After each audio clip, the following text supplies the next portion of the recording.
Hey gang, do you find yourself listening to your music on one app and then listening to your podcast on another app?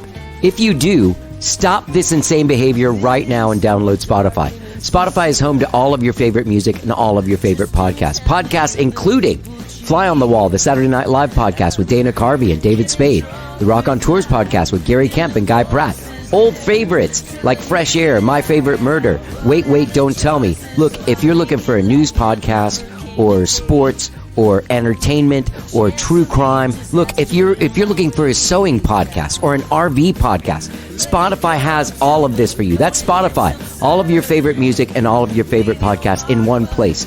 Find it in your app store and start listening today. That's Spotify, music and podcasts. Let's get down. Hey gang, it's Johnny. I just want to take a second to talk to you guys about engagement. Right now you're listening to the show and I'm not sure exactly what platform you're listening to it on. But whatever platform you're listening to it on, you can subscribe to it and get an alert every time a new show drops, usually every Tuesday and every Friday. New shows every Tuesday and every Friday. Whatever platform you're listening on, be it Apple Podcasts, Spotify, TuneIn, Overcast, Stitcher, any platform, you can subscribe to it. And if you can leave a comment, leave a star, share it on your social media if it's something that you like, please do that. We encourage you to do that. And also, as far as social media goes, you can follow me on Instagram and Twitter. I am at Johnny Gowdy on Instagram and Twitter. Give us a follow. Also, you can like our Facebook page. How did I get here? Please do. You'll see photos of me with guests that have been on the show. Anyway, all I want to say is, you like a show, share it, use the hashtag How Did I Get Here Pod. We'll give you a shout out. Thank you so much for listening to the show and engage. Let's get down. And you may ask yourself, well, how did I get here?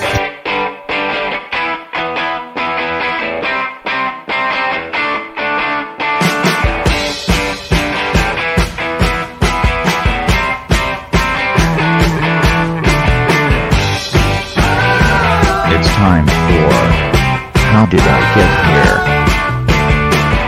And now here is your host,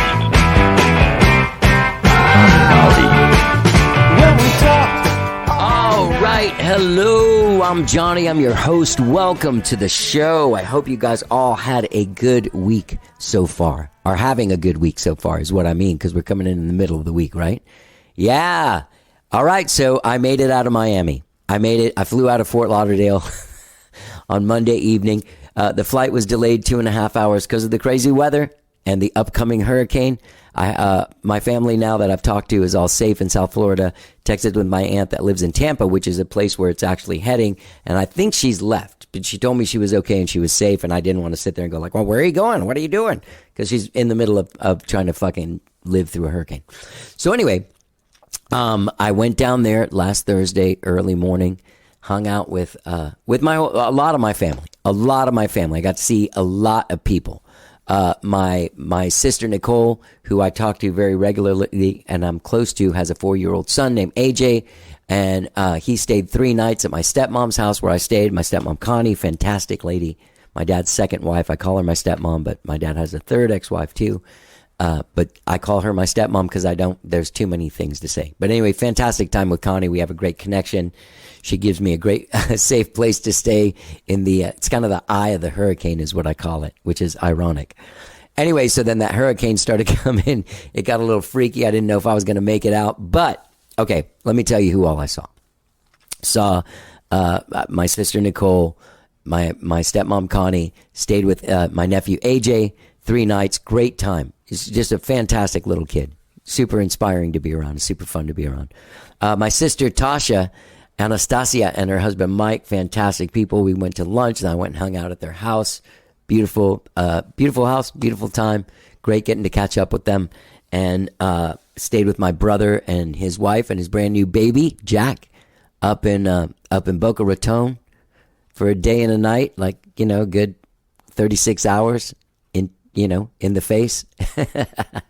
We had a great time, man. Really great time. My uncle Jack, my aunt Diana, got to see them, go to lunch with them. And got to catch up with a lot of family. Saw my dad a couple times, and that was cool. Always awkward. We don't have the greatest thing going on. His life right now is in kind of some crazy chaos and upheaval as it has been for the last 12 years, and people are exhausted. So there's a lot of tension when he's around because everyone's kind of at their wits' end with the dude. So, you know, you don't know what to do with a person like that, you know? Like it's sad to say, like a legitimate narcissist. He's going through hard times, but you can't really help him because he doesn't really let you in the way that normal people would. And it makes it really uncomfortable. And the thing is that people are at their wits' end. It's been like 12 years that he's been kind of going through this exact situation.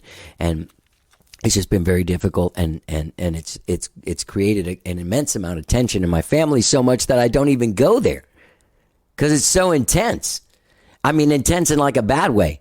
Like when he comes around, the vibe, it just dies. Like everyone's butthole just tightens to a level that if you stuck a piece of coal in about 3 years, they could make a diamond. Now that is exponentially faster than the normal way. I'm telling you, man, it's intense and it's weird.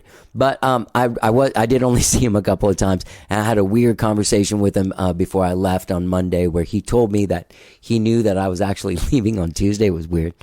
He does that shit. Like, no, you're not. You're leaving on Tuesday. Someone told me you were leaving on Tuesday. And you're like, no, dude, I'm leaving on Monday. I have a fucking ticket. Like, I'm the guy that bought the ticket. Like, I hate it. He does that shit. He's that kind of guy. And just like in life, like if he was staying with you, just do that to you all day without remorse and laugh at you. Anyway, craziness. So I did leave. I know that the hurricane ended up going over to the west, but it has been like terrible weather there. But I've been touching base with family and everyone's doing okay. So that was my trip to Miami. And I felt like I kind of like escaped in that way of like, it's not that it's funny, but you know those Vietnam movies where the people are leaving like in the last like 25 minutes you can leave Vietnam. That's how I felt I left that Fort Lauderdale airport. I will say that I was there about maybe 3.5, 4 hours. Yeah, I was there 4 hours, before I left. And what I did was they have like 3 terminals, A, B, and C. I just walked the terminals the whole time, you guys. I had 15,000 steps. It was unbelievable. You know, I just strolled, went into every single store. Even if I wasn't interested in what they were selling, I went into the store. I went into like the, those stores in the airports are just weird. Why do they have like a giant sunglasses store? Why is there why when you're going somewhere, you're like, shit, I need something from the Harley Davidson store. Maybe you do. I don't know. Maybe there's just a bunch of stuff that doesn't hold my interest. There's one thing about the magazine places. I tried to go in there and just kind of like look at magazines and stuff, but there's really not a lot of magazines, and they don't really have like Rolling Stone or anything like that anymore. There's like 3, like Guitar World, Guitar Player, Guitar something, Guitar this. And it's weird. They don't have any like, there's no entertainment. I didn't find any entertainment weeklies. I guess that's not a fucking thing anymore. Anyway, so I just walked around, listened to podcasts and cooled out. You know what podcast I did listen to is that Wind of Change podcast. You guys ever listen to that? It's on Spotify. I really highly suggest that you do it. This podcast kind of researches the idea that the song Wind of Change wasn't actually a song written by Klaus Meine of the Scorpions, that it was actually written by the CIA and is a psyop thing, like where they're, the psychops or whatever they're called, where they infiltrate you, through your mind. So anyway, check that out. It's called Wind of Change. Great podcast. Gang, I have a great show for you guys today. I'm serious, baby. Jeff Azar and John Deichmann from Demi The Daredevil are back on the show today. Their latest single, Withering Heights, came out on September 9th. They've got a brand new single coming out October 3rd called Rain Dogs. And their EP, My Purgatorium, comes out December 2nd on Adventure Cat Records. You can find them at DemiTheDaredevil.com. We have a great time. This is Jeff's third time on the show. I really, really like that dude. He's a super creative dude. He's super fun to talk to. He's super funny. He's really, really, really nice. And actually, just now when I was sitting down to do this intro, I was like, hey man, I need an MP3 of the song you want me to play on the thing. Usually that takes most people at least half the day. He did it in 10 minutes. So thank you, Jeff. You're a pro. Demi the Daredevil. You can find them at DemiTheDaredevil.com. They're dropping singles. They're all out there. There's a song called The Martyr's Crown. There's a great video for that. As I said, their song Rain Dogs is dropping October 3rd. Their song Withering Heights available now. You will hear it in just a second. And please, without further ado, enjoy my conversation with Jeff Azar and John Deichmann from Demi the Daredevil. Let's get down. Go.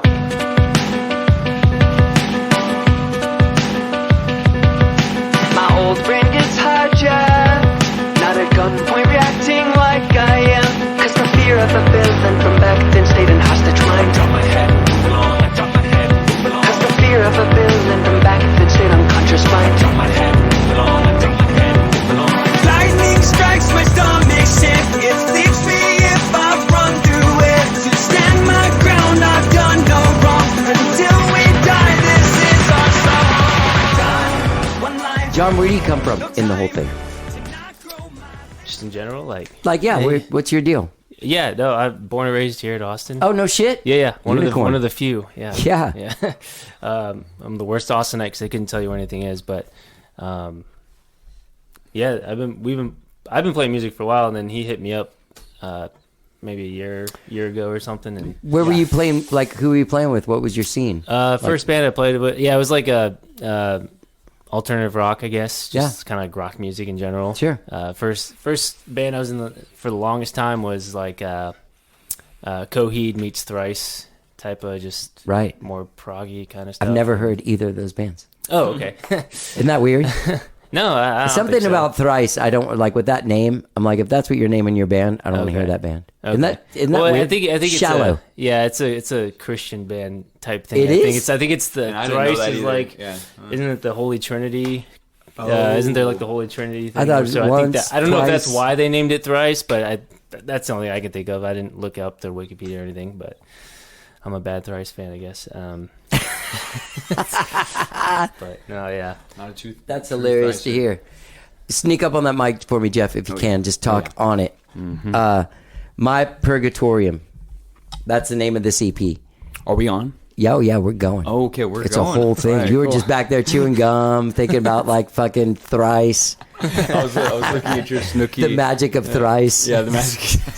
What does it mean? Someday someone from Thrice and like what's the guy's name I really go to town on the show all the time? Dave Matthews. Oh my God. If Dave Matthews ever heard this show, he would come to my house and kick my ass, dude. Wait, I talk have so you much talked shit so about much it.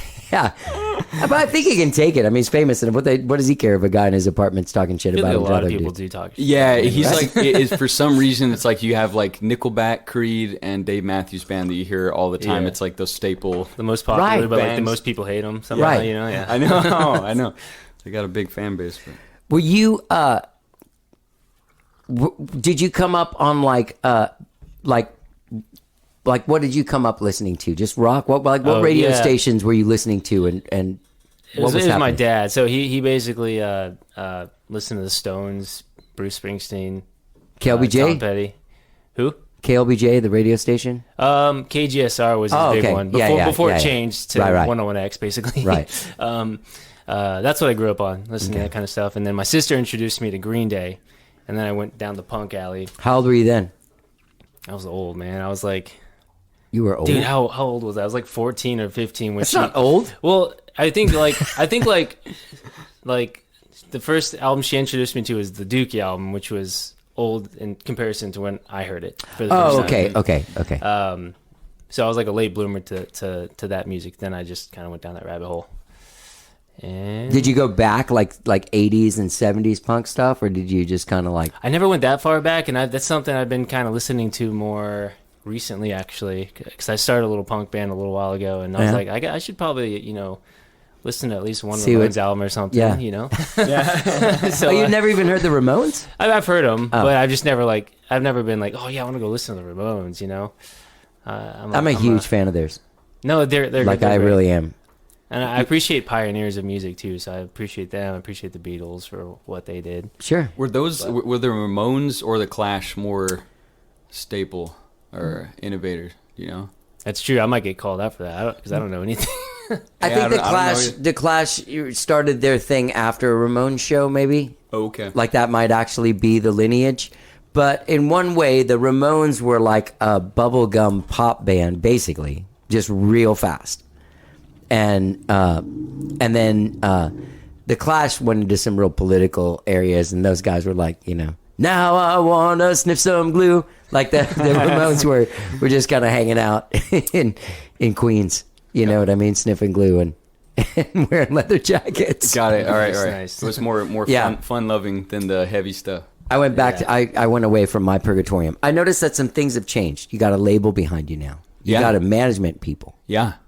And that's pretty exciting. I know. How did all this happen? So we spoke during 2020 and Yep. you had just put out another you delve into the intense dark emotions of a person musically. Yeah. That's your world. That's where you Yeah, that's the comfort zone. that's the waters you inhabit. Yeah. yeah.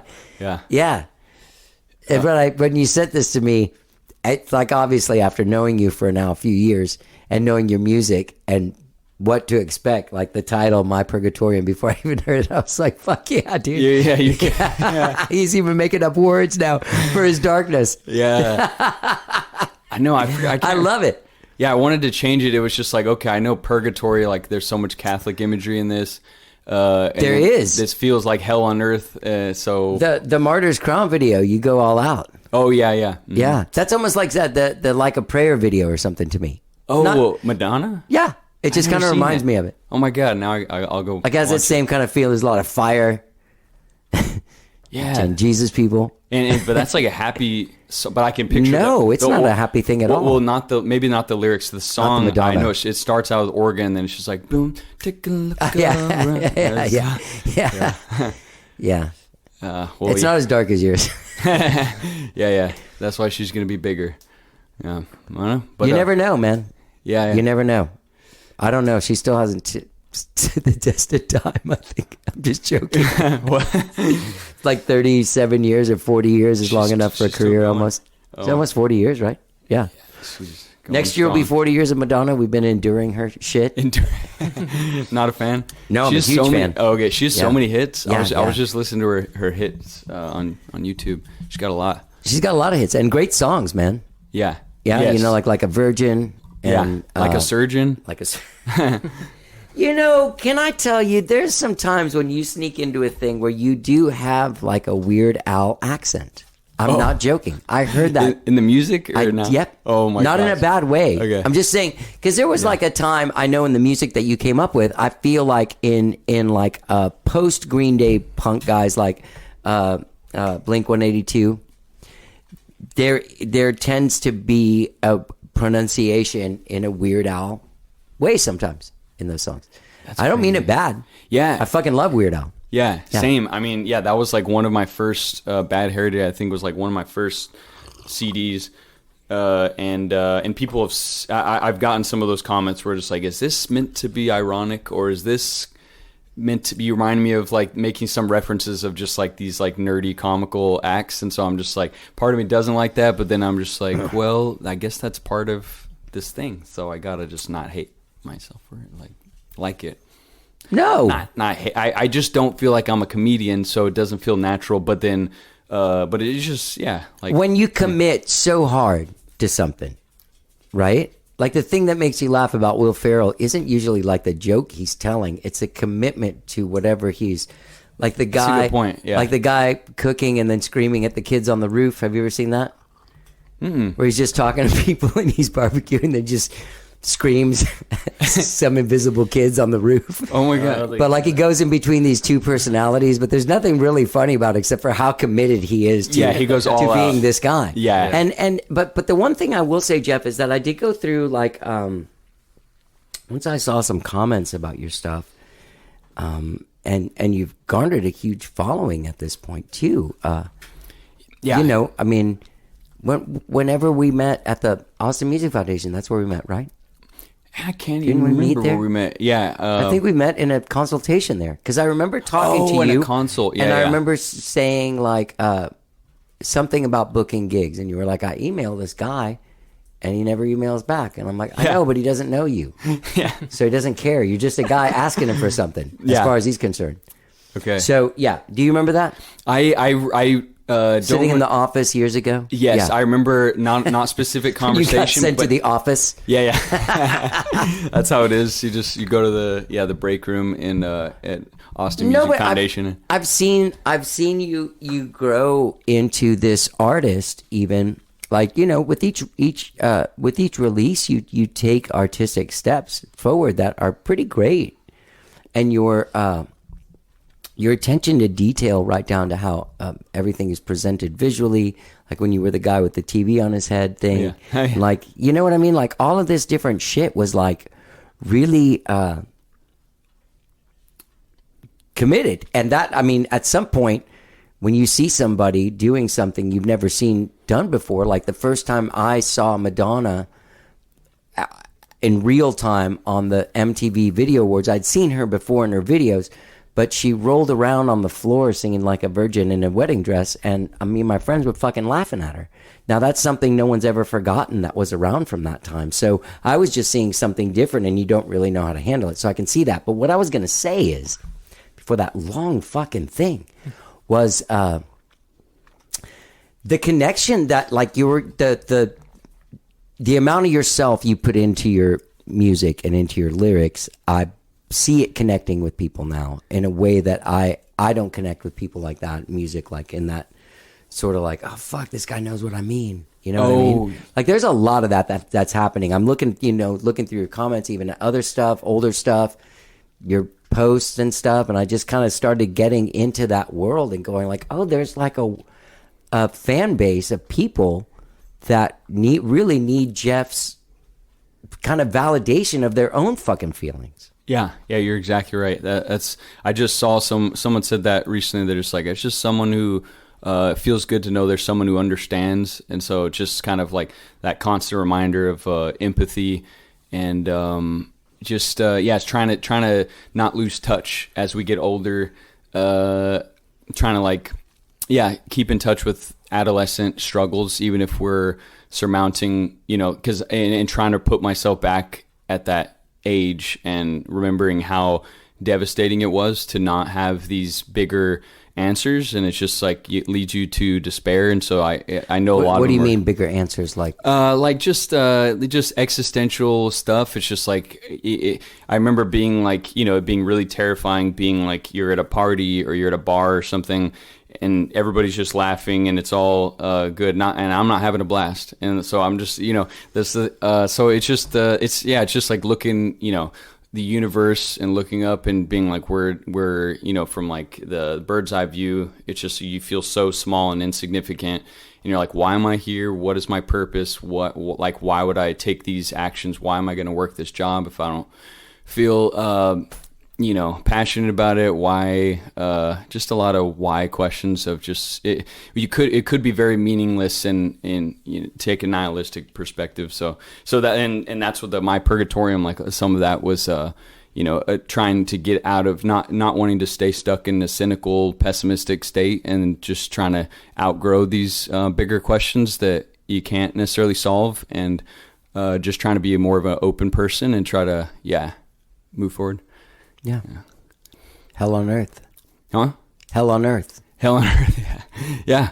It's like we got to go through the hell on earth to if we really want to have like a solid answer. Because I feel like if we accept these answers too soon without fully understanding it, then when your world collapses, then it's a dangerous place. Like you've seen that with adults. I feel like a lot, if they haven't built any kind of foundational understanding of life, then you get divorced, and then your whole world crashes down, and you question everything at a late age. What is your wife like? Was she like some sunshiny person? Yeah.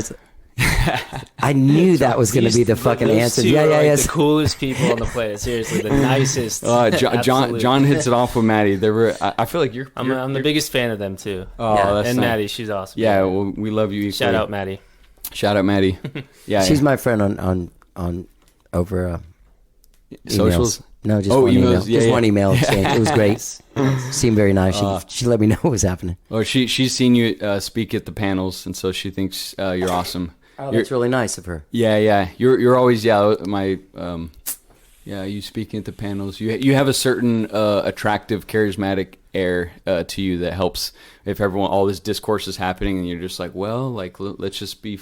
You get things to flow very well. And, thanks, man. Yeah. I'm scared if it's going to all go off the rails and someone's going to yell at me at the end of the night. That's all I'm trying to do. It's like, have nobody yell at me. how did this record, when did you do this? Because we spoke in 2020, and so then were you writing these tunes? Were you coming up with this thing? And yeah, I think the last time we talked, I was like, oh, I get this like concept of like wanting to make, this, an album that's based in a university setting, and like what happens during that process of, finding your own way and whatnot. And then the management thing happened, and then talking with him, and he's like, no albums without a label, just singles right now. Like that's just you're gonna get the same kind of bang for your buck, I guess. And so then I started just making new singles and put that project aside. And then this just inadvertently became like, oh, I'm like happen to use this Catholic imagery, and it's the aesthetic is kind of for these singles that's kind of like lining up, so we'll just kind of go with that so you concept. You had made this and then kind of shopped it, the finished album, to a label? I can't remember. I think that we just made one single, and then he shopped it to the label, and they heard it, and then we got on a call. They were interested. Then we kind of got off, and they were just like, I just don't know what I can do for you. You guys seem to be doing everything right. And so talking to them now, they hold fast to that rationale. But at the time, it was like, oh, it's just an excuse. I have to say, coming from the era of labels being a thing of like basically like a weird bank loan or something, but like kind of being like substantial, and there being like some kind of thing that now you're like you're right. Like, what can a label offer somebody like you that has vision? Like, what can someone bring to the table? Like, they don't, like, you were doing those videos before. Were you doing them yourself? Because the videos from before the label and before the management were just as everything that was as cohesive. Uh-huh. You know what I mean? Like, there was a brand to every release. Yep. Yeah. I think that, like labels seem to be, I'm sure the major labels have A&R departments, like where they're developing you, and I think that you probably experienced that or know that in the past. It was more so like the labels, they developed your brand, and now it's kind of just like, well, everything's transparent, and so it's good and bad, but like they can they're just waiting for your brand to be totally set and for you to be excelling, and then they'll just jump on and, like you said, invest in some way. So yeah, like what are they doing in terms of the artistic stuff, or just like what are they bringing to the table? Is it like a home? Is it like taking some of the work off your plate so that you can focus on being creative? Or I think it's probably opportunities primarily. Okay, it seems like, yeah. So it's that's one thing that not that much of a social person, so I try to network, but it's like these people, have been vets in the industry for a while, so they've built these contacts, and so it's kind of opportunities. Right. Of course, yeah. And a little bit of money invested in marketing. It's funny. I think I distinctly remember having this conversation with you last time. Like, I know you think you have some kind of weird personality that people don't want to deal with, but I fucking like you. You know what I mean? Like, stop saying that. Okay. Some people like weirdos. Cool. And you're supposed to be a weirdo. Yeah, you're a fucking creative person. You're not. And look at your music. Like, if you met that guy and he's like, "Hi, I'm a man," you know what I mean? It would be totally lame. Yeah, that's good. Yeah, I mean, I'm learning to get better about self-deprecation every day, and I guess primarily it would be just the energy from socializing. Sometimes, like, that's the most difficult part of this whole business for me, is being able to keep up with communications. So it really is the communication part. Somehow it just exhausts me to spit out my words. Sure. Yeah, it sucks. Yeah, but you're good at it. John's very, very social. No, John's equally an introvert. I might be worse than him, man. Yeah. I don't go a lot of places. Like, I'm one of those people that has, like, like when you make plans with someone and they're like, "Oh, dude, I can't make it." Like, there's this like a rush of like excitement that runs through me to not have to deal with anybody else's fucking shit. Oh, in what way? Like in the producing? In the world of like, hey, we want to go to dinner tomorrow. You're like, yeah, and then you're like, the day is going on. You're like, oh, jeez, I really want to go to dinner. And then you get the magic text. They're like, hey, bro, dude, sorry. Oh yeah. Yeah, totally. Yeah. That's like Larry David from Curb Your Enthusiasm. It's exactly like it. I have an aunt that I was telling her, "Oh, you should check that out. I think you'd like it." And she was like, "Man, I love watching this show because he reminds me so much of you." Yeah. Oh God, he's great. He's great, and he says all the stuff we're thinking I know. Yeah. in a brutal way, but it's true. He's saying all the stuff we're thinking. So, all right, John, let's get to this thing here. Okay. What was like the first show you saw like of an Austin music person? Like, were your parents Austin music centric? Were they like, oh man, Yeah. Spoon or something? Probably Joe Ely, actually. Ah, yeah, baby. He's actually one of my favorite. One of mine artists, too. Yeah. Was it country? Can't get enough. No, It's- sorry. You could probably describe him Rock better. and roll. It's fucking. yeah. When the but Clash it's- came to America, that's their guy. That's the guy. Like on Should I Stay or Should I Go? It was him that wrote the Spanish responses. That's God. why they're all wrong, or half of them are wrong. But yeah. He's a fucking like those. There's records like My cousin the other day found she went in her attic of where the place that she rents, and she found like just fucking tubs of like old Austin shirts, like from the 80s and 90s and stuff. And then there was one of his, I can't remember, something The Highway or whatever. But she goes, are you really a Joe Ely fan? I want to sell this on eBay. And I'm like, I want the Joe Ely shirt. And she's like, can you name one song off this album? And I named 3. And she was like, whoa. You're deserving. Wow. But no, I understand. That guy's cool as shit. Yeah. Hey, I used to work at Costco. He actually came in with his assistant once to That was him. to Okay. come renew his membership or something. And I was at the desk. I got to help him out. I was fangirling hard. I couldn't even talk to him. Yeah. But, yeah, I've seen him a few times.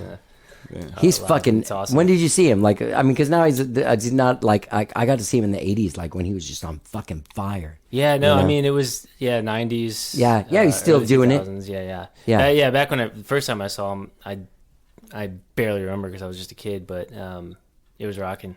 Yeah, I still remember it was rocking. yeah. For sure. Yeah. One of my best friends, their dog is named Cool Rockin' Loretta from his song. Nice. Yeah. That's perfect. Um, I'm gonna steal that maybe. Yeah, dude. The I mean, next pup. shit. My next dog. Yeah, I'll rename one of my dogs now. Yeah. So, do you remember where you saw him? No. Okay. No. Yeah, all the first bands I saw with my dad were in a time period where he was trying to force music on me, so I was trying to resist it. Right. So I don't remember a lot of the first concerts. He could tell you all the cool ones, and everyone would be like, "Oh, that was your first concert," blah, blah, blah. And I'm like, "I guess." Yeah. Do you remember the first music you bought with your own money? Like where you went like, hey, I want to get this, and you pulled out the cash yourself. I think it was the Los Lonely Boys album. Oh, nice. Yeah, dude. Nice. Yeah, it was either that or American Idiot. I forgot which one I bought first, but Politically, 2 completely different albums. yeah. What about you, I was Jeff? all What over was the the place. first you whipped out your own money to buy a record? I don't think we've ever had this conversation. I'm trying to. I'm trying to look for the cooler response, like to go with the second purchase. But the very first one, it was between Limp Bizkit and Kid Rock, and I picked Nice. Kid Rock. I wish it was Limp Bizkit. Yeah. Just to save anybody any embarrassment, I'm older than you guys. So my first one where I went and bought my first record with my own money was Kung Fu Fighting. Ooh, if I you don't know want if to you do know that Kung 70s Fu class. fighting. Yeah. Oh my god. Yeah. I mean, it was a song. I was a little boy and it had Kung Fu in it. And I was just like, this is amazing. Yeah. Oh my god. I thought of that song randomly last week, and I was driving with Maddie, and she let me play it for like 2 minutes, and then she just like paused it. She's like, I can't handle this, but I think it's great. She's like, this is racist. I think she said. Oh, But I don't think it is. I didn't think so either. I don't. Maybe she was joking. Yeah, maybe she was joking. I think she you maybe know what? I retracted. think we live in such a sensitive time that, what was it that I said the other day? I was like, oh no, he's Jewish. And someone was like, I don't think you can say that. And I was like, yeah, you can. Jesus Christ, man. My God. Yeah. I wasn't being derogatory. No, I mean, That's the proper term to use. Yeah. Yeah. it's gone so extreme. We were hearing some podcasts with Arl Stein from Goosebumps, and he's an old man, and he was just real bitter about. He's just like, I can't even say dumb on the books. I can't say the word dumb. Oh, And, really? Yeah, like the word dumb, or I mean, it's not. Yeah, they do take it a little bit because people are still dumb. It's not like all of a sudden nobody's dumb anymore. I know. I That's what he understand said. horrible ways to say it. Yeah, like the R word right. and It just stuff. depends. Right, don't say that, but people are still dumb. Yeah, that's what he said. Yeah. Thank you. I guess now I'm like, I don't want to be one of those old guys. You know what I mean? I guess. But even we're kind of like we're on. I feel like we're all can see through the cancel culture a little bit too much. People, the media is like capitalizing on it a little bit now too. I feel like they're just trying to get clickbait, and that's how ads make money. I don't know. I just think that there's a whole system that's promoting that, not for the right purposes. No. I mean, is there ever any sort of like, I mean, in your music, you deal with a lot of stuff like mental health stuff and, suffering in mental health stuff. Yep. Do you get ever any like mean shit? Trigger, like people responding like, hey, you triggered me. No. Just like, hey, suck it up. Oh, dumbass, suck it up. Yeah. Or whatever that people say. I don't think so. I mean, I think when I very first started, I submitted to some kind of like broad channel to get feedback by like not the niche correct fan base. So a lot of their responses were just like, this guy sounds like he's crying or something. And like this, kind of like just like you're weak. And then, like Submit Hub, that's another place where you submit it to all these playlisters that might not be in your niche. And they're kind of like, you just sound too whiny or... but I don't think anything lyrically related. I can't think of anything now, except someone did say like, why are you saying I'm nobody to anybody? Sure, clearly you are. Like, I don't know what you're, there. So I'm like, well, that was written when nobody was paying attention. So, yeah, I think that's it. You can still feel like that. Yeah, I mean, you can still know what feel I mean? like that. Like you can still feel like that. Yeah, you could still be like Stevie Wonder or Paul McCartney or something and feel like people aren't seeing you for who you are. There's no... True. Very, very true. It's really shitty to sort of like, yeah. It's a good Crappy. point. John, you feel seen, man? I'm sorry. I feel like I got to throw you some stuff because you're a really polite bandmate. Oh, yeah, he is. Yeah. Hey, except to strangers, he starts calling people out. I saw another side to him at the river last week. Oh, that just depends how much tequila's in my system. No, I mean this is just been doing this for a long time with this band. I kind of just waltzed in not too long ago, so I'm staying in my place. Did you play on this record? Mm-mm. Okay. No, I just play. I'm doing live with them right now. You're in that video. I saw you, right? That's a different guy? Yeah. We that video was recorded right before John and I were starting to play shows together. Okay. So we are recording one on Sunday, and John and I are we're gonna be in that one. Did you use a boom stand on purpose? Boom stand? You used a boom stand on your microphone as opposed to a straight stand. Because I was singing. I think all I have is a boom stand. Okay, that's all. Because I was like, it's odd. Like, that's why I'm in the band now too, because I can help. You do. You have a straight stand. Yeah. Okay. Yeah. Gold mic, a boom stand. Oh my god, I didn't even think about that. That looks so. Well, if you're doing it on purpose, I mean, like, there's that thing where, like, when you first see Freddie Mercury singing with like just the top part of the microphone stand, you're like, oh, did he pull it out by accident? But then you're like, oh, yeah, it's a thing. That's right. Yeah, right. You can rationalize it. Yeah. It's like... And some people use a boom stand like to twist it around, and I've seen lead singer guys do that. Yeah, I mean, it definitely makes sense if I'm on the keys. Yeah. And I stand up and it's... So how many people are in the band live? Well, it's just John and I right now. We did play with Jeremy Boyum. He was in a band, Shadow of Wales here. And he just Shadow of Wales. Yeah, Shadow of Wales. They're no longer a thing, but he's I think he's speaking at a CD Baby conference too. But anyway, he just played with us at Texas State, so that was our first time incorporating a bassist, and so it did give us a lot of Lowen. He's really quick learning and has good stage presence. So we're gonna keep trying it out and see what's practically possible, like on the road. As you know, I mean, you've toured, right? And like you know that it's like the more, I mean, and you've played with bigger bands, so you know that like the more people you have, more mouths to feed. But then you also have, it balances out if you have more manpower with and the community of a bigger band. I think so. It's a fine line because it costs so much money to tour, and then also. You can do it with tracks, but then like you're just a guy standing there with a computer doing stuff. And I can see that integrating that with a band, so at least there's energy and there's actual air being moved from instruments and stuff, which is, it's hard for me to get into it. Like I come from a time before this, and I honestly like the tracks thing when it first came up in the late 90s and early 2000s. People were using smaller machines than that, but like the Roland recording things like the 8-track one to bring in and have like tambourines and backing vocals and keyboards, and there's 3 guys, and my band was a split thought where like there was like this, oh, we should be doing that because our record has more shit than the 4 of us do. And I was like, I got into this so that no one would tell me what to fucking do. I'll be damned if a machine is going to tell me when I'm starting, stopping, and doing whatever. Like, it's restricting. Yeah, and it's just literally a philosophical. I don't care that other people do it. Just for me personally, it immediately takes away my freedom, which is, they can't take away my freedom. Yeah, you know what I mean? Seriously. Do you do like when you say you have freedom? Like, do you kind of like ad lib, at the end of a song or the I haven't beginning in a of a long song? time, but yes, if I want to, yeah, Yeah. And I'll look at everyone, or if some guy's catching a fucking groove on a thing, like, hey, let him finish his idea. Got it. You know what I mean? Mm-hmm. But if we were on a grid, then we can't finish the idea. I know. Like, hey, finish your shit, dude. It's coming. The end is coming. Yeah, right. But that's just me and a personal preference. I literally don't look down on anybody that does it. It's the smartest way to do it at this point, to be able to represent your recordings and afford to play a show. Yeah, totally. Like, it cost me like $800 in people to play a show. Dang. Yeah, dude. You see me playing a bunch of band shows? I played one last year at 310. It cost me $800.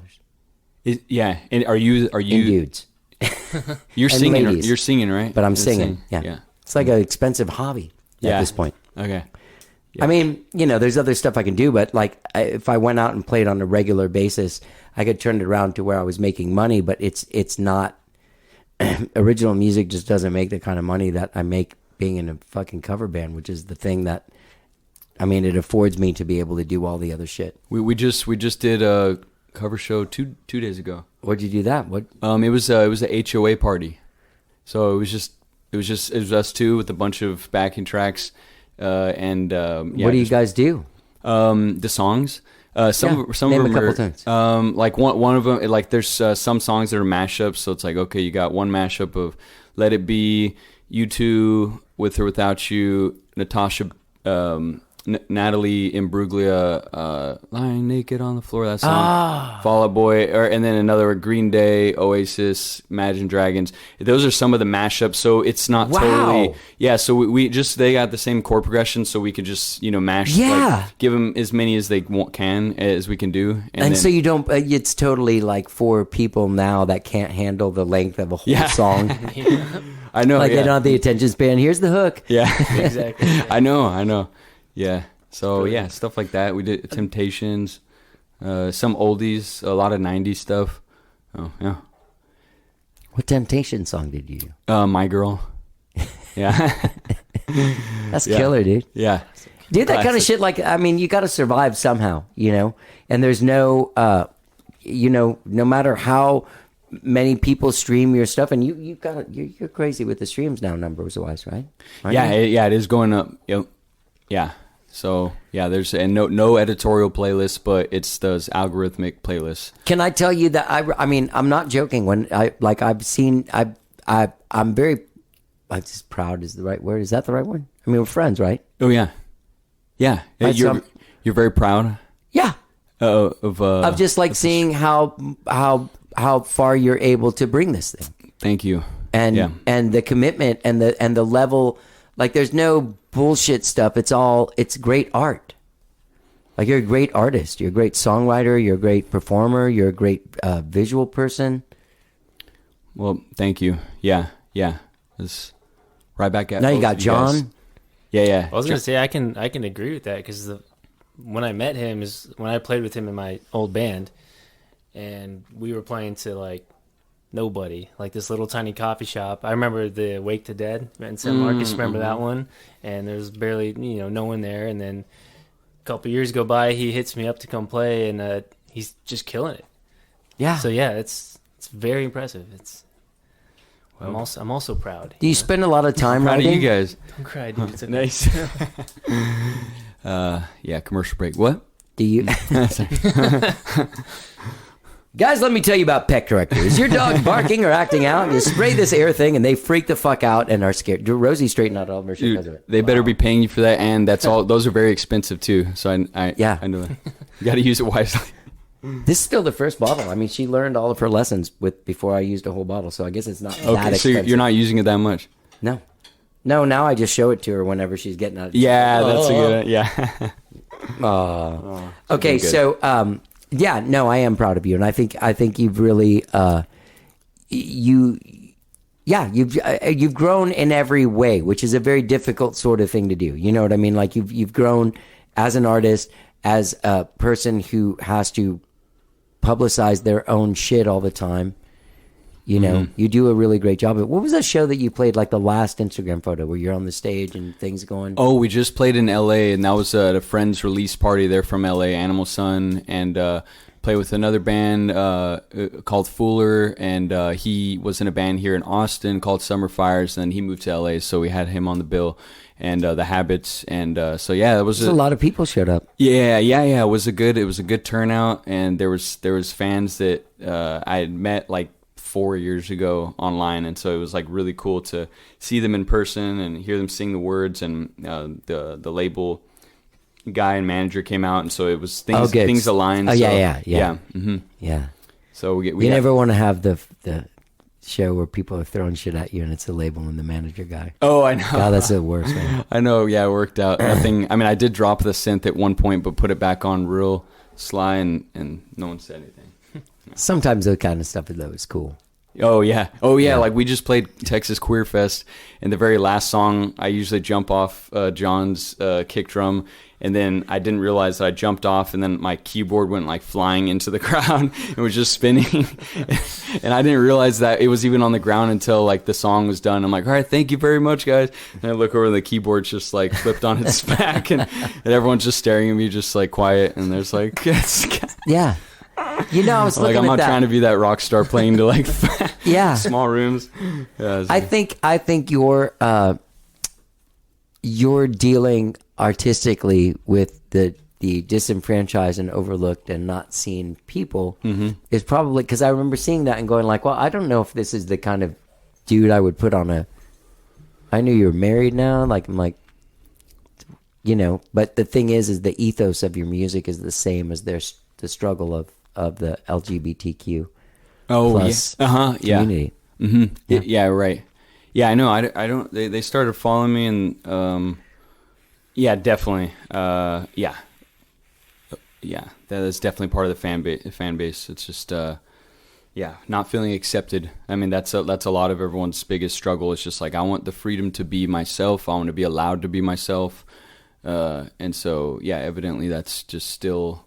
We're still going backwards in some areas, but we're still moving forward. Yeah, that's true. So you guys are you gonna go on tour? Yeah. When does this album even come out? So the next single, Withering Heights, will be out September 9th, and then another Withering. I have to tell you something that I thought this was really clever, and I knew it didn't happen in time because there's no way you knew this was coming. But with the popularity, the resurgence of Kate Bush. And her song Wuthering Heights. I saw that. Yeah, being so huge, it almost seems like I would jump on like a fucking Weird Al. Like when you see the name of it, you're like, you think it's gonna be like, oh my it's God. gonna be like a fucking Weird Al version. I'm turning into Weird Al. Yeah. I know. No, I saw that. And I'm like, this is gonna look like I'm jumping on. Wait, when does the whole My Purgatorium? You don't know? So that the final thing will be out December 2nd. And the third single out October 23rd. What's the third one? It's called Rain Dogs. Yeah. And then got two more coming in December. And then John and I are discussing the next piece of work that we're gonna go in together. But are you gonna get out and play some shows? Is that what do you have anything booked? Yeah. In September we're doing Texas Emo Club, and then Ham, and then. What, Ham Day? Ham Day, yeah. Where are you guys doing it? I don't know. We're waiting for confirmation. We just gave the. Are you doing it? I've not been asked. I think they. I've never asked. I just saw a couple years ago. I saw somebody from there, or maybe, Yeah. I saw Renee at a thing, and I'd been drinking, and she was like, "Hey, the Ham Day's coming up. You mind if we shoot some up?" I'm like, "Man, last couple of years, no one's asked me. I feel like, what the fuck, man? I'm here. I'll do whatever you guys want." Dude, they had me playing. I'm not fucking kidding you. 7:15 at Whole Foods in the morning. Oh, Yikes. Hold on, because it got crazier. well, not you. You should. You're like a There was vet in some the other Austin place scene. I went to play at like 9:30. It was all like an hour and a half in between the thing, but I basically played from like 7:15 in the morning until like 4 in the afternoon. Like Antone's Records, Waterloo Records, some weird blood van. I just stand outside the blood van singing. So you were playing multiple shows the same day? I was just going around. I started at Whole Foods in the fucking early morning. And they set it up for you? Like you're Yeah, playing they're here, like, here, okay, here. well, hey, we had all these holes, and you said you'd do whatever. Oh my god, that's So, a lot of charity work. It was a lot, man. It was a lot. And then the next year, I was like at a bank, like at noon, and I did whine about it. I was like, it's such a drag, man. These people are like trying to just get their money, and you're like, I'm so sad about my life. Yeah, They're yeah. like, no, dude, come on. Just trying to make my deposit. I know exactly. Blocking the ATM machine. Just like, it's like the troll. Thou shalt So not you don't pass. know where you're playing yet. It could be a weird place. Yeah, I yeah. would put you guys in a club. I wouldn't do some weird like Whole Foods at 7:30. We'll see. Yeah, we gave our suggested venues. Do you work at a place?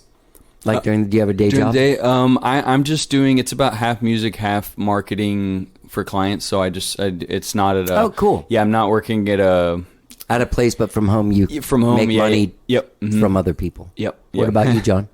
I got a 9 to 5. Nice. Yeah. But he's working from home. I guess. Oh, yeah. He gets to do other work, or Progressive won't hear You get this. to be He gets to do other work, just chilling at home while he's making money. I hope Progressive doesn't hear this.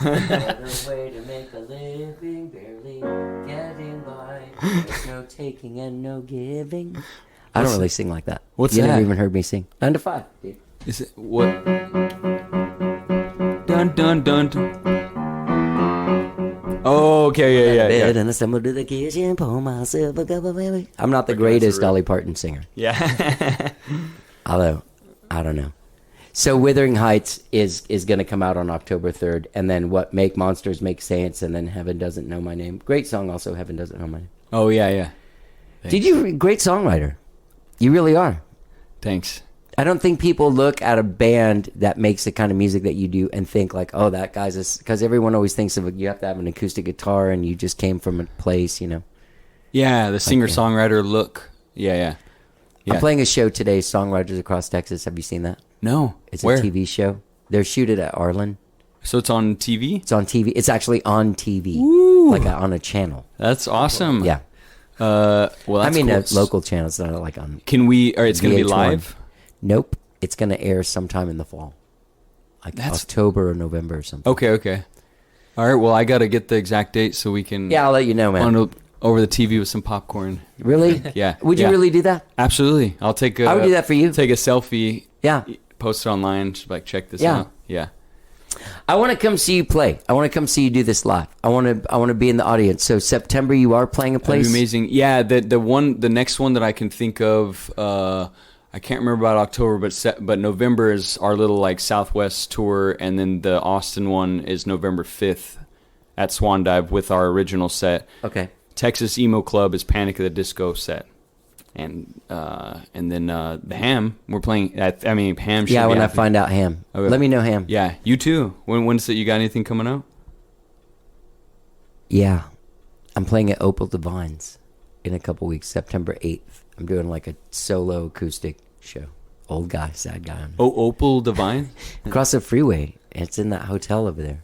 Oh, You know what I'm talking about? You get. Yep, Yeah, that's- I've that's heard amazing. that name so many times. I've never been Really? there. Yeah, Yeah. I've heard it too. It's a fun place. I have a friend that works for Co-op Radio, and she puts together stuff, and she'll throw me on there. Dude, Co-op. I think I love that station.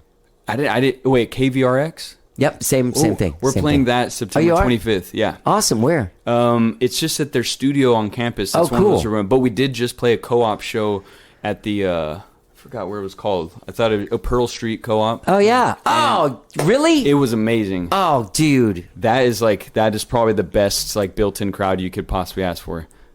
I mean, Fuck yeah, it's dude. like the cops get called and there's like Yeah. 300 people Oh my just flooding. God. Yeah. When I moved here in 1991, I had a girlfriend that went to UT, and she lived in that neighborhood in West Campus, and we used to just walk. There was Pearl Street, and there was another one, 23rd Street Co-op. There was another one, but they'd have shows and the fucking red cup, and the cops would come and ruin everything, and it was just so Still awesome. happening. Oh Yeah. my god, that's so cool that it's It was still beautiful. because Yeah. there's still the booker. I think her name is Christina. She was still really worried, like we're gonna get closed down like in the next couple months for good. But if the cops been called this long and it hasn't been closed down, Yeah, man. I mean, I'm sure they were a lot cooler in the 70s, 80s, and 90s, but yeah, I think that shit was going on like when my aunt went to school here. that is nuts. Yeah, it was such an amazing place to play. Well, all those guys like Joe Ely, Christopher Cross, and all those guys came up in that weird sort of like frat parties and those co-op parties. Yeah, and it felt like it was like it's all these people living at this fraternity like house, but they were all weird and smart and And their weird cool. friends come and see the show. Yeah. And yeah, God, it's so Such awesome. a good crowd. Yeah, Such a good crowd. People are meeting other people. yeah. People are getting laid. It's like a whole fucking beautiful thing. It's a beautiful thing. And you know what? Nothing makes you feel fucking 53 more than hearing that. And you're like, oh yeah, I couldn't even go to one of those places because I'd probably get arrested just for like, what the fuck are you doing here, old dude? No, man, I'm just vibing on what I used to groove on when I was in my 20s. You almost felt that way. I'll be honest. Yeah. Being in the 30s, you know, Yeah. just like I wonder, is that weird? I mean, if they're over 21, is it just it's just frowned upon? I mean, I guess like I just think of like Charlie Chaplin or Howard Hughes. Or Right. You know, look, when you're a certain level of rich, nobody yells at you for anything, right? That's true. So, me, when I was like 40, I dated a girl that was like 24, and like people still give me shit about it, and that was like fucking 13 years ago. They still give me shit about it. So it wasn't worth it. Yeah, it was. Oh, yeah. I mean, we're still great friends. She's really cool, but she was too young for me. I mean, but there is that sort of thing where you get to be like 40 and you're like, oh yeah, and then this girl's like 24 and you're like, well, maybe I am still in this game. Well, hell, I mean, you know, I'm a human being. I'm not a fucking robot. Yeah. But then there is that age gap. Like I've noticed that, like trying to be compatible with like bandmates or whoever. If they're too young, then there's a disparate gap. Well, yeah, there gets to be those things where you're out one night and you're talking to a bunch of people, and then you're walking home or walking back to the car, and you're like, no. See, Nixon was this president that would happen. And you're like, okay, this is a little weird. Yeah. I had that specific Nixon thing and going like, well, you know how everybody says something gate when some scandal happens? Yeah. Well, it comes because there was a hotel called the Watergate Hotel. And so it was the Watergate scandal. But people somehow thought it was like the gate is the thing that's the scandal, which I'd never really understood. Oh, so, that's funny. yeah. Like Palooza. Like when people throw, Palooza on the end of everything. Oh, yeah. Apartment okay. Palooza. Yeah. That means party. Yeah, that means. Okay, so I'm looking forward to seeing the band. And it's DemiTheDaredevil.com is where people can find you. John Deichmann, Yeah. German. That's it. German boy. And he has his own project like Turtles, and they donate all proceeds to.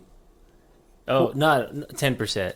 Okay. Yeah, so there's a turtle rescue in South Padre that we do 10% of any sales down there. But, No shit. Wait, what's the name of the band again? like Turtles. He's got the coolest like old school punk looking band shirt, by the way. Yeah, our bassist actually just had a baby, so we're on a bit of a On a hiatus. hiatus Oh. for now. Yeah. Little babies. Jeff, great job again. Once again, just Well- fucking great. Like you make great music. Keep doing it. Invite me to shows. Keep coming back on the show. Would love to. And are you doing any Austin Music Foundation? There's like a mixer coming up or any panels? You still doing that? I haven't been invited to. I did a couple panels on Zoom during the pandemic, but then they got other people. I Okay. think you just got to get, like, I don't get paid for those panels. I think they do it, like they'll work you for like 3 years and then be like, hey, man, we can't be asking this dude to be coming out every Tuesday for nothing. And Yeah. Yeah. wrangle folks. Are you still going to go to those mixers or anything? Oh yeah. I still work with the artist development program. Okay, So, cool. yeah. Are we? Can we get in on that? Being an artist development program? I'll be honest with you. You have a deal. You have a management. It's like It's not needed. Okay. there's somebody that would benefit way more than you would from it. Okay, cool. But it would be nice for you to be like, we're going to be having shows starting in October, and it'd be cool of you to go and kind of meet. There's Jackie Venson was in our program. All kinds of people have been in our program, and they'll all, hopefully be at these things hanging out and kind of, Yeah. Because I think the artists that we work with would benefit from learning from you and the way that you do stuff. Yeah. I really do. Yeah, happy to talk with anybody. Yeah. All right, Purgatorium is the EP that's coming out December 2nd. You can now hear The Martyr's Crown, September 9th, Withering Heights, and October 3rd, Rain Dogs will be out, and then later on, Make Monsters, Make Saints, Heaven Doesn't Know My Name, and then finally in December, the My Purgatorium.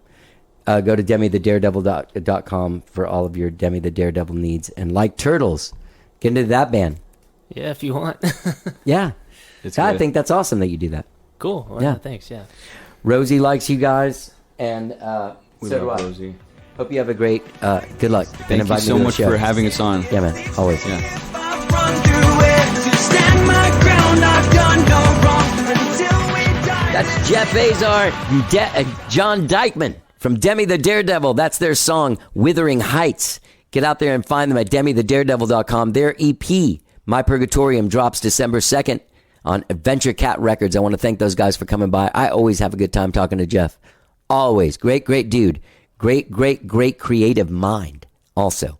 Hey, gang, don't forget when you're out there checking DemiTheDaredevil.com, you can find us anywhere that you stream and listen to podcasts. If you listen to a podcast on Apple Podcast, Spotify, TuneIn, Overcast, Stitcher, you can find our shows, man. Sometimes 3 shows a week, just like this week, but usually every Tuesday and every Friday.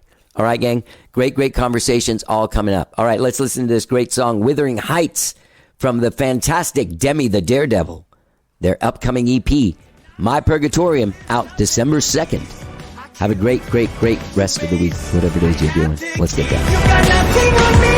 I don't gotta tell you this. I'll just slip a note under the bars. One life, 2 tries. Purge the lies of Withering Heights. I hate my persona. I give in to throw them off the scent. Like a spine in the night, cold and cunning, like a mastermind. Like a spine in the night, cold and cunning, like a mastermind. Lightning strikes my stomach sick. It leaves me if I run through it. To stand my ground, I've done no wrong. Until we die, this is our song. God, one life, no time to not grow my list of enemies. I killed Two-Face, I have to keep. You got nothing on me. I don't gotta tell you this. I'll just slip a note under the bars. One life, 2 tries. Purge the lies of Withering Heights. I had to keep it for my sisters.